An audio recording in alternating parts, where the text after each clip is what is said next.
부엌은 오후의 햇살로 가득 찼지만 톰과 나 사이의 공기는 이상하리만치 차가웠다. 화강암 탁자 위에는 주택 이송 서류가 가지런히 놓여 있지만 내게는 위험을 알리는 경고문에 지나지 않는다. 그냥 세금을 최적화하기 위한 거야, 케이틀린. 톰의 목소리는 부드러웠지만 나는 말 한마디 한마디에 숨어있는 긴장감을 느낄 수 있었다. 저는 항상 금융에서 현명해지는 것에 대해 이야기합니다. 이게 우리 가족을 위한 최선의 방법이에요. 그는 손을 뻗어 내 손을 잡았지만 나는 즉시 그 차이를 알아차렸다. 이 손은 내가 안전하다고 느끼게 해주곤 했다. 이제는 머뭇거림만 남게 됩니다. 나는 내 앞에 놓인 종이를 바라보았다. 이 집은 내 거야. 결혼하기 전에 저축한 돈으로 샀어요. 톰은 살짝 얼굴을 찌푸렸지만 재빨리 반응을 숨겼다. 그는 서류를 내 쪽으로 더 가까이 밀었다. 내가 정말로 널 믿었다면 그렇게 큰 일을 하지 않았을 거야. 이 결혼에 관심이 있다면 이해할 수 있을 거야. 심장이 굳어졌다. 그는 방금 익숙한 카드를 사용했고 내 의심을 감정적인 문제로 바꾸어 놓았다.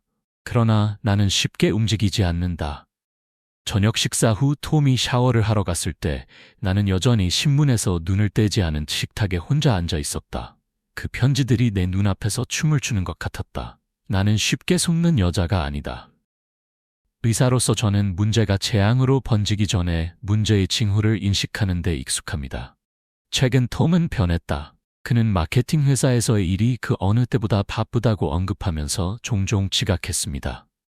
그의 전화는 항상 무음 모드입니다. 물어보니 웃으면서 집에서 폐를 끼고 싶지 않다고 말해주었다. 이 작은 징후는 아무것도 아닐 수도 있습니다. 그러나 그것이 전부일 수도 있습니다. 아기 모니터를 올려다보니 엠마와 에단이 침대에서 곤히 잠들어 있었다. 두 아이는 겨우 2살이며 가족을 강타하는 난기류로부터 완전히 평온합니다. 나는 그들을 보호해야 한다. 그러기 위해서는 진실을 알아야 합니다. 다음 날 아침, 나는 두 아이의 아침 식사를 준비하느라 바빴다. 톰은 평소보다 더 행복한 모습으로 부엌으로 들어갔다. 방금 코트를 드라이 클리닝하러 가져갔어요. 고맙다는 말은 할 필요 없어요. 나는 살짝 얼굴을 찌푸리며 고개를 들었다. 톰은 전에 이런 심부름을 해본 적이 없었다. 고맙습니다. 나는 천천히 대답했지만 또 다른 물음표가 내 마음에 떠올랐다. 톰은 체육관에서 더 많은 시간을 보냅니다. 그는 헤어스타일을 바꾸었고 향수의 종류도 바꿨다. 작은 변화들이지만 그것들이 합쳐지면 더 큰 그림, 즉 제가 보고 싶은지 확신할 수 없는 그림이 형성됩니다. 병원에서 교대 근무를 하는 사이 틈틈이 나는 가장 친한 친구이자 부동산 변호사인 니나에게 전화를 걸었다. 뭔가 잘못됐어, 니나. 톰이 자기 이름으로 집을 양도하는 서명에 서명하도록 강요하고 있어요. 전화 반대편에서 니나가 살짝 한숨을 쉬는 소리가 들렸다. 케이틀린, 내 말 잘 들어.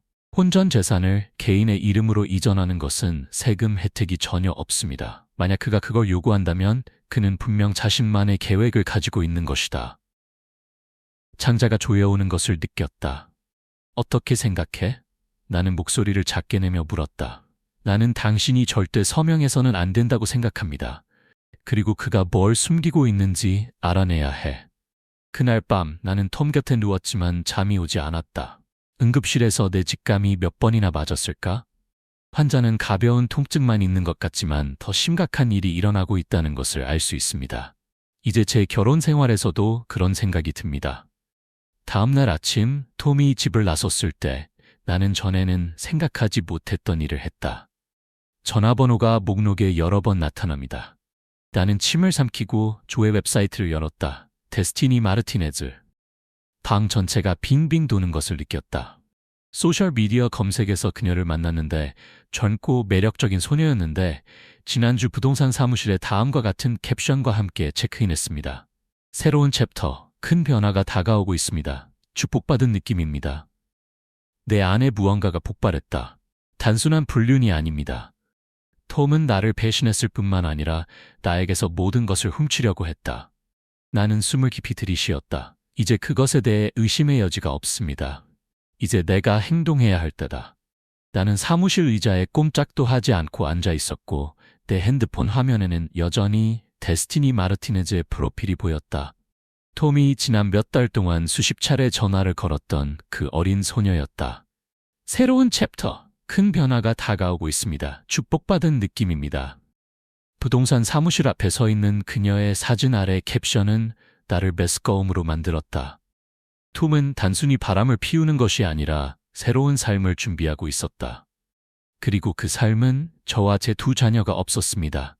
나는 분노가 치밀어 오르면서 숨을 깊이 들이쉬었지만 이번에는 내 감정에 압도되지 않았다. 다음 날 아침 나는 리나에게 나 자신을 보호하기 위해 법적 문서를 수집하는 방법에 대한 지침을 요청했다. 케이틀린, 침착해야 해. 우리는 간통의 증거뿐만 아니라 더 중요하게는 재산을 사취하려는 의도의 증거가 필요합니다. 나는 그녀의 모든 단어를 외웠다. 분노는 내가 이길 수 있도록 도와주지 않지만 증거는 도움이 될 수 있다. 첫 번째 단계, 부엌 천장 및 식탁 바로 옆에 작은 녹음기를 놓았는데 톰은 내가 아이들과 바쁘다고 생각할 때 앉아서 전화를 하곤 했다. 두 번째 단계, 공동 은행 계좌를 확인합니다. 우리 아이들의 미래를 위해 저축하는 금액이 지난 3개월 동안 급격히 감소했습니다. 많은 소액의 정기적인 인출, 누군가가 더 큰 거래를 숨기고 싶을 때 익숙한 수법입니다. 3단계, 교대 근무를 감독하는 동료에게 정오에 퇴원할 시간을 낼 수 있도록 도와달라고 부탁했다. 내가 가야 할 곳은 데스티니가 체크인한 부동산 사무실이었다.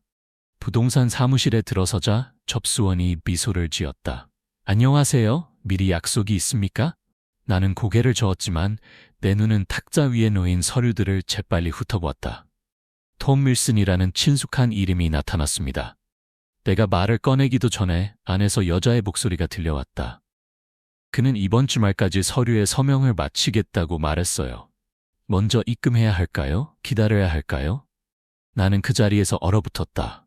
운명의 목소리. 그들은 그녀와 톰의 새 집에 대해 이야기하고 있었다. 어쩌면 제 집이 될 수도 있습니다. 나는 발뒤꿈치를 돌렸고 심장이 어찌나 세게 뛰었던지 귀에 들리는 박동 소리는 하나하나 또렷이 들렸다. 나는 단 1분도 더 톰을 믿을 수 없다는 것을 알 수 있는 충분한 증거를 가지고 있었다. 그날 저녁, 톰이 집에 돌아왔을 때 나는 아무 일도 없었다는 듯이 평범한 저녁을 요리했다. 나는 그곳에 앉아서 침착하게 그를 관찰했다. 그래도 제가 서류에 서명하길 바라나요? 나는 망설이는 척하며 물었다. 톰의 눈이 빛났다. 물론이지, 여보. 이게 우리 가족을 위한 최선의 방법이에요. 나는 고개를 끄덕였다. 알았어. 하지만 나에게는 한 가지 조건이 있다. 톰은 잠시 말을 멈췄다. 어떤 조건입니까? 나는 일어나서 아침부터 녹음기를 숨겨두었던 부엌 찬장으로 걸어갔다. 재생 버튼을 눌렀습니다. 데스티니에 대해 걱정할 필요 없어. 그녀가 서명할 테니까. 병원에서 너무 바쁘고 두 아이가 있어서 신경 쓸 시간이 없어요. 집이 그의 이름으로 된 후에는 모든 것이 이루어질 것입니다. 당신은 떠날 충분한 이유가 있을 것이고 아무도 아무 말도 할 수 없을 것입니다. 톰의 얼굴이 창백해졌다. 케이틀린, 내가 오해했어. 아니요, 톰. 나는 너무나도 잘 이해한다. 나는 차갑게 웃었다. 나를 속여서 서류에 서명하게 한 다음 내 집에서 쫓아내실 건가요? 그와 그의 여주인이 새로운 삶을 즐기게 할 것인가? 나는 병원과 아이들 때문에 바쁘지만 무슨 일이 일어나고 있는지 모른다고 생각하는 실수를 저지르지 말아요. 톰은 말을 더듬었지만 나는 그에게 기회를 주지 않았다. 내게는 두 가지 선택지가 있다. 첫째, 지금 당장 내 변호사에게 이 녹음을 보낼 것이다. 아니면 둘, 내일 아침에 아이들이 일어나기 전에 이 집에서 사라져. 톰은 자신감이 완전히 사라진 채 나를 바라보았다. 그는 경기가 끝났다는 것을 알고 있었다. 톰은 돌아갈 길이 없었다. 녹음을 킨 후 그의 얼굴은 창백해졌고 눈은 전세를 역전시키려는 듯 끊임없이 깜박였다. 하지만 그는 알고 있었다. 그의 게임은 끝났다. 케이틀린, 오해하고 있잖아. 톰은 그를 안심시키려 애썼지만 그의 목소리는 평소의 자신감을 잃은 상태였다. 나는 팔짱을 끼고 침착한 목소리로 말했다. 그렇습니까? 비밀리에 변호사를 만나고 집을 옮기는 이유에 대해 거짓말을 하고 데스티니와의 새로운 삶을 준비하기 위해 공동 계좌에서 돈을 인출한 사실을 오해한 것일까요? 아니면 내가 바쁜 틈을 타 모든 걸 숨긴 걸 오해한 거야? 그는 뭔가를 말하려고 입을 열었지만 이내 입을 다물었다. 내가 수집한 증거를 숨길 이유가 없었다. 너에게는 두 가지 선택이 있어. 나는 천천히 한마디를 그의 머릿속에 스며들게 하면서 말을 이었다. 첫째, 내일 아침에 이 모든 증거를 변호사에게 제출하겠습니다. 둘째, 아이들이 깨어나기 전에 조용히 이 집을 떠날 수 있어. 톰은 마른 침을 꿀꺽 삼키고 탈출구를 찾는 듯 부엌을 둘러보았다. 하지만 이번에는 탈출구가 없었다. 톰이 조용히 있어 떠난 후 나는 여전히 심장이 두근거리면서 의자에 앉았다. 그것을 했다. 나는 감정에 좌우되지 않고 아버지와 대면했다. 그러나 이것은 첫 번째 단계일 뿐입니다. 다음 날 아침 나는 니나가 소개해준 변호사 제임스 쿠퍼를 만났다. 그는 내가 준 서류의 한 페이지를 넘기며 만족한 듯 고개를 끄덕였다. 케이틀린, 넌 잘 준비됐어. 제임스가 말했다. 우리는 톰이 고의로 부동산을 사취했다는 것을 증명할 수 있는 모든 것 가지고 있습니다. 이것은 그녀가 집에 대한 소유권을 유지하고 재산을 보호하는 데 도움이 될 것입니다. 나는 숨을 깊이 들이쉬었다. 자녀 양육권은 어때요? 제임스는 나를 빤히 쳐다보았다. 톰이 말다툼을 벌이는 것에 대해 걱정은 안 돼? 나는 희미하게 미소를 지었다. 그는 나를 어렵게 만들려고 노력할 것이라고 확신한다. 하지만 아버지는 양육의 책임을 원하지 않으시는 것 같아요. 그저 아이들을 저에 대한 지렛대로 이용하고 싶어 하실 뿐이에요. 제임스는 고개를 끄덕였다. 좋아. 그래서 우리는 한 발 앞서 나갈 것입니다. 톰은 조용히 모든 것이 순조롭게 진행되도록 내버려 둘 것 같아요. 하지만 나는 그의 본성을 과소평가했다. 이혼 소송을 제기한 지 불과 3일 후 나는 톰으로부터 다음과 같은 일련의 메시지를 받았다. 나는 너에게 이럴 수 없어. 아이들은 아버지가 필요합니다. 양육권을 물어볼 거야. 나는 이 말이 내 아이들에 대한 사랑에서 나온 것이 아니라 나를 굴복시키려는 술책이라는 것을 알았다. 그러던 어느 날 아침 병원에 갔는데 접수처에서 편지를 건네받았습니다. 톰의 변호사가 보낸 편지. 그는 저를 법정에 고소하면서 재산 분할과 아이 양육권을 요구하고 있습니다. 나는 두 손을 꽉 쥐었지만 곧 평정을 되찾았다. 나는 이것에 대비하고 있었다. 그날 저녁 제임스와 나는 다가오는 재판을 준비하기 위해 만났다. 톰은 널 일하느라 너무 바쁜 언어로 묘사하려고 할 것 같아. 제임스가 말했다. 나는 고개를 끄덕였다. 그는 전에도 여러 번 그렇게 말했어. 하지만 나는 그가 아이들을 신경 쓰지 않는 사람이었다는 증거를 가지고 있다. 나는 파일을 꺼냈는데 그 파일에는 톰이 데스티니와 나눈 메시지, 내가 아이들과 단둘이 있는 동안 톰이 쓴 호화로운 식비, 그리고 톰이 아이들과 함께 집보다 데스티니 아파트에서 더 많은 밤을 보냈다는 것을 증명하는 GPS 기록이 담겨 있었다. 제임스는 미소를 지었다. 우리는 톰이 양육권을 가질 권리가 없다는 것을 증명하기 위해 이 모든 것을 사용할 것입니다. 그리고 그가 고의로 공동계좌에서 불법적으로 돈을 인출했기 때문에 우리는 그에게 가져간 돈을 환불해달라고 요청할 것입니다. 나는 길게 숨을 들이쉬었다. 톰이 내 미래를 망치게 놔두지 않을 거야. 재판 당일, 톰은 값비싼 양복을 입고 나타났고 그의 얼굴은 침착해 보이려고 했었지만 나는 그의 눈에서 걱정을 볼 수 있었다. 운명은 거기에 없었다. 그녀는 톰이 그녀가 생각했던 황금 티켓이 아니라는 것을 깨달았던 것 같다. 그는 변호사가 내가 엄마여서 일하느라 너무 바빠서 아이들을 위한 시간이 없다고 말했을 때 자신감을 유지하려고 했었다. 그러자 제임스가 일어섰다. 우리가 여기에 가지고 있는 증거는 원고가 아이들을 돌보지 않았을 뿐만 아니라 사기 행위를 통해 피고로부터 재산을 빼앗을 의도가 있었다는 것을 증명할 것입니다. 우리는 그가 책임감 있는 아버지가 아니었다는 것을 증명하기 위해 오디오 녹음, 문자 메시지, 금융증거 및 GPS 위치 기록을 가지고 있습니다. 톰은 제임스가 증거물을 탁자 위에 올려놓자 얼굴이 창백해졌다. 마지막으로 판사는 다음과 같은 판결을 내립니다. 나는 집을 완전히 소유할 권리가 있습니다. 톰은 불법적으로 인출된 돈을 돌려줘야 했다. 나는 주요 아이의 양육권을 가지고 있으며 톰은 감독하에 방문할 수 있습니다. 톰은 주먹을 꽉 쥐었지만 나는 개의치 않았다. 내가 이겼어. 그 일이 끝난 후 나는 집 앞에 서서 두 아이가 마당에서 노는 것을 지켜보았다. 나는 나에게 가장 중요한 모든 것에 맞서 싸웠고 방어했다. 나는 숨을 깊이 들이쉬었고 그 어느 때보다도 안도감을 느꼈다. 이것은 내 상황에 있는 모든 여성들에게 전하는 메시지이다. 당신의 본능에 귀를 기울이라. 다른 사람이 당신을 통제하거나 조종하게 하지 마십시오.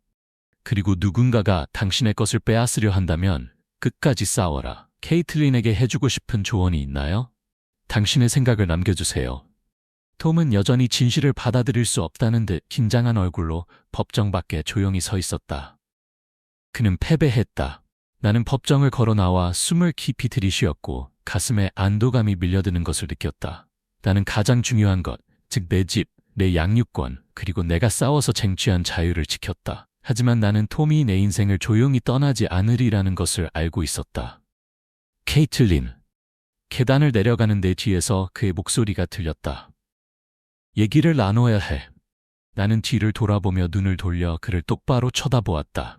나는 더 이상 두렵지 않았다. 톰은 절망에 찬 눈으로 걸어갔지만 나는 그에게 아직 계산이 있다는 것을 깨달았다. 당신이 화가 나 있다는 걸 알아요. 그는 그 어느 때보다 부드러운 목소리로 말을 시작했다. 하지만 정말 내가 아이들의 삶에서 사라지기를 바라는 거야. 나는 가방의 끈을 단단히 조였다. 난 애들 신경 안 써, 톰. 그랬다면 우리 집을 훔쳐 데스티니와 함께 살려고 하지 않았을 거야. 내가 데스티니를 언급하자 그의 얼굴이 어두워졌다.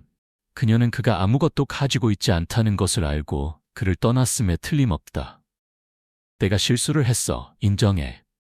톰은 후회하는 모습을 보이며 말했다. 하지만 우리는 이 문제를 해결할 방법을 찾을 수 있습니다. 우리는 아이들을 함께 키울 수 있고 법정에 갈 필요가 없다고 말했다. 나는 웃었다. 마치 당신이 모든 것을 여기로 가져온 사람인 것처럼 말하는군요. 나는 움찔하지 않고 그를 바라보았다. 톰은 자신이 한 일을 후회하지 않았다. 그는 단지 체포된 것을 후회했을 뿐이다. 애들한테는 너 같은 아빠가 필요 없어. 나는 차분하면서도 단호한 어조로 말했다. 난 다른 사람들을 통제하는 데만 관심이 있어. 톰, 그러나 당신은 더 이상 나와 내 아이들을 통제할 수 없을 것입니다. 나는 그가 쉽게 포기하지 않을 것이라는 것을 알고 있었다. 사흘 후 나는 톰의 변호사로부터 방문권 합의서를 조정해달라는 이메일을 받았다. 그는 감독 없는 방문을 원했다. 그것은 그가 잃어버린 힘을 되찾기 위한 필사적인 시도였다. 내 변호사인 제임스는 고개를 저었다. 그는 내가 굴복하는지 보려고 하고 있어. 저는 굴복하지 않습니다. 나는 단호하게 대답했다. 우리는 방문권에 대한 모든 변경은 법원을 거쳐야 한다는 간단한 답변을 보냅니다. 이틀 후 톰이 우리 집 문 앞에 나타났다. 나는 문을 열었지만 그를 들여보내지 않았다. 뭘 원하세요? 그는 바지 주머니에 손을 뻗어 엠마와 에단이 거실 바닥에서 놀고 있는 내 뒤에서 시선을 깜빡였다. 그냥 당신을 보고 싶어요. 그는 진심으로 감동한 듯 목이 매는 목소리로 말했다. 나는 가슴 앞에서 팔짱을 끼고 있었다. 토요일에 감독하에 방문하는 동안 그들을 볼 수 있습니다. 법원 명령에 따라. 톰은 희미하게 미소를 지었다. 정말 걔네들 눈에 나를 나쁜 아빠로 만들고 싶어? 나는 그를 빤히 쳐다보았다. 내가 직접 했어. 그는 주먹을 꽉 쥐었고 얼굴은 분노로 붉어졌다. 그거 알아, 케이틀린? 어쩌면 운명이 옳았을지도 모른다. 너무 추워요. 당신 같은 여자를 진정으로 사랑할 수 있는 사람은 아무도 없어요. 나는 반응하지 않았다. 나는 그를 오랫동안 바라보더니 부드럽게 말했다. 어쩌면 당신 말이 맞을지도 몰라요. 하지만 너무 약해져서 나 자신에게 이용당하는 것보다는 차라리 추워지는 게 낫겠어. 처음으로 톰은 아무 말도 하지 않았다. 그는 돌아서서 재빨리 계단을 내려갔다. 나는 그곳에 서서 그가 떠나는 것을 지켜보며 깊은 안도감을 느꼈다. 톰이 시야에서 사라진 후 나는 두 아이를 보기 위해 고개를 돌렸다. 그들이 내가 싸운 이유다. 나는 내 집을 지켰지만 더 중요한 것은 나 자신을 지켰다는 것이다. 재판이 끝나고 3개월이 지나고 나서 저의 생활은 점차 정상으로 돌아왔습니다. 아니요, 평범할 뿐만 아니라 훨씬 더 좋습니다. 나는 더 이상 톰과 피곤한 말다툼을 하지 않고 집에 들어올 때마다 무겁게 느껴지지 않으며 특히 내가 열심히 일해서 얻은 것을 빼앗으려는 음모를 꾸미는 사람도 없다. 하지만 한 가지는 알고 있다. 톰은 쉽게 사라지지 않을 것이다. 톰은 한때 누렸던 화려한 삶을 유지하기 위해 최선을 다했다. 하지만 내가 아버지의 재정을 지켜주지 않자 아버지는 금방 미끄러져 버렸습니다. 그는 회사가 그의 계정에서 의심스러운 거래를 발견한 후 직장을 잃었습니다. 나를 속이려고 했을 뿐만 아니라 자신의 회사에게도 거짓말을 하고 있었던 것 같다. 몇몇 지인에게서 테스티니가 그를 버렸다고 들었어. 그녀는 실패자와 함께 있고 싶어 하지 않았어요. 니나는 커피를 마시며 회상했다. 그녀는 톰이 더 이상 그녀를 돌볼 수 있을 만큼 큰 계좌가 없다는 것을 알게 되자마자 떠났습니다. 나는 희미하게 미소를 지었다. 그는 그럴 자격이 있었다. 어느 늦은 오후 아이들과 놀고 거실을 청소하고 있는데 초인종이 울렸습니다. 문을 열었을 때 톰이 완전히 다른 모습으로 서 있었다. 그는 더 야위었고 옷은 주름졌으며 항상 번들거리던 머리카락은 이제 지저분해 보였다. 잠깐 얘기 좀 해도 될까요? 그는 피곤한 목소리로 물었다. 나는 가슴 앞에서 발장을 끼고 있었다. 할 말이 없어요. 톰은 바닥을 내려다보며 한숨을 쉬었다. 틀렸어, 케이틀린. 그는 일을 엉망으로 만들었다. 하지만 아이들은 나는 그들이 당신을 나쁜 사람이라고 생각하지 않기를 바랍니다. 나는 그를 빤히 쳐다보았다. 넌 나쁜 놈이야. 그는 강한 일격을 맞은 것처럼 눈을 감았다. 그들을 더 자주 볼 수 있니? 그가 조용히 물었다. 감독하에 있지 않습니다. 그저 조금만 더. 나는 희미하게 미소를 지었다. 법원은 이미 결정을 내렸어, 톰. 계약을 변경하고 싶다면 변호사와 상의하십시오.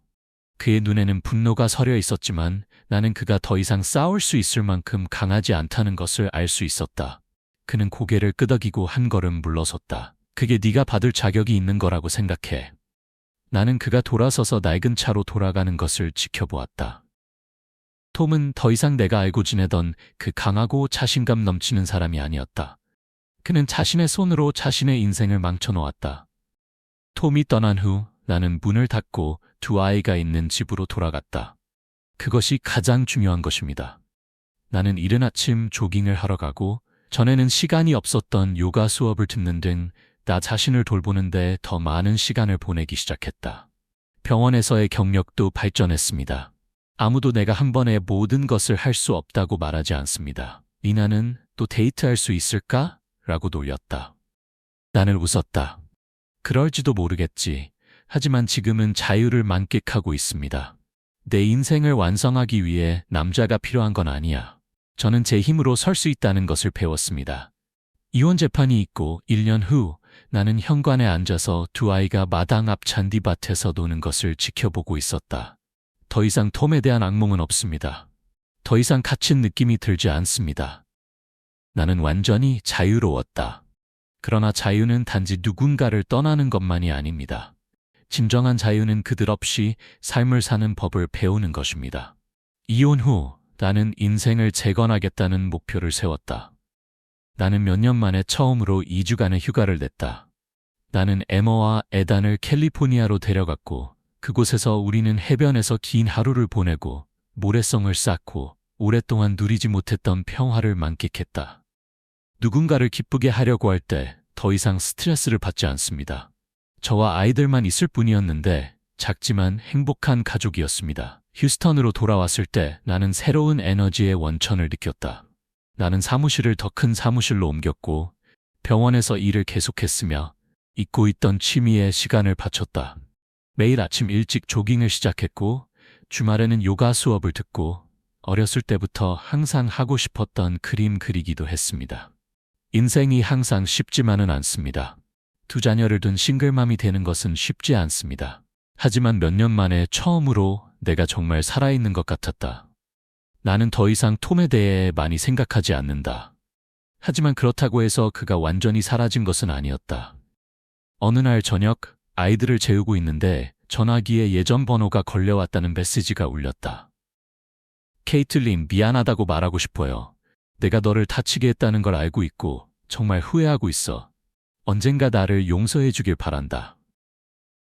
나는 내가 무엇을 느꼈는지도 모른 채 화면을 응시했다. 그는 그것을 후회하는가? 아니면 일이 그의 계획대로 진행되지 않은 것을 후회합니까? 메시지에 응답하지 않습니다. 톰은 더 이상 내 삶의 일부가 아니다. 어느 토요일 아침, 현관에서 커피를 마시고 있는데 차 한 대가 대문 앞에 멈춰 섰습니다. 차에서 내리는 남자가 내 변호사인 제임스 쿠퍼라는 것을 알았을 때 나는 눈살을 찌푸렸다. 케이틀린, 그가 웃었다. 방금 니나를 만났는데 병원에 무료 진료소를 열었다고 하더라고요. 정말 대단한 일이라고 생각합니다. 나는 고개를 끄덕였다.